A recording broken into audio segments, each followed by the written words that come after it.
Assalamu alaikum wa rahmatullah. Welcome here at Al-Madar. And here we want to talk about a very important parallel or drawing a conclusion about the story of Yoosuf alayhi salam and how essentially his life is almost a reflection of what we go through in our Ramadan. So if you look at the story of Yoosuf, it begins with Yoosuf seeing a dream of seeing 11 stars, a sun and a moon prostrate to him, which was a bashara, which was a glad tidings or good news of a good event happening in the future. We see that in the Quran, it says, إِنِّي رَأَيْتُ أَحَدَ عَشَرَ كَوْكَبًا وَالشَّمْسَ وَالْقَمَرَ رَأَيْتُهُمْ لِي سَاجِدِينَ. I have verily seen 11 stars, the sun and the moon, I have seen them prostrate to me. So we see from this ayah, number one, Yoosuf described them as hum. I mean that although he saw the sun and the moon and the stars, he knew that they were people. And that's reinforced by the fact that his father told him to tell his brothers, understanding the meaning of that his brothers was the intended meaning by the 11 stars. So the meaning of the dream was understood, as that was Yusuf's speciality and his father's speciality or gift that Allah gave them to understand the meaning of dreams. But it was more of an issue of how would that take place? Why would that take place? What were the circumstances? It was confusion as to how would this manifest itself. But the point here is it was a glad tidings of good things to come. Much like us, we are given glad tidings of reward, of paradise underneath which rivers flow. If we fast and pray and do righteous deeds, these are glad tidings we have. And we don't really know how will these things, not how it's possible, but how exactly will this Jannah be like? What would it look like? What would the things smell like and taste like? We know in what it means, we don't know the full extent of this paradise. Not to mention how we get there. How do we get from hearing the story of or hearing the promise of paradise to actually getting there, the journey? It's difficult. How are we going to get there? What we're going to do on the way there? We have no idea. Just like the story of Yusuf. But then after this bishara or, after hearing this, we accept Islam, we embrace Islam, we go across many hardships. Just like Yusuf went through many hardships. The hardship of betrayal, having his own family, his brothers, sell him into slavery.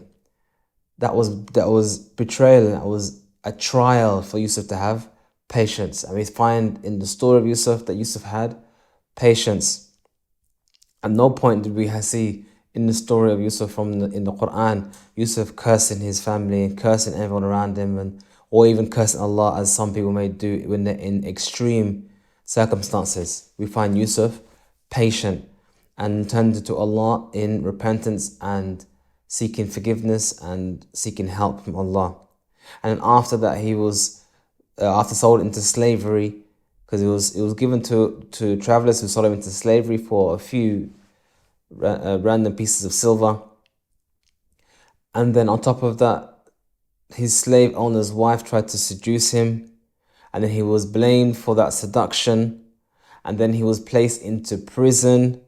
Further patience he had with that one, worshipping Allah and being steadfast in that, knowing that Allah has his best interests at heart, knowing that he had that dream, but yet having patience.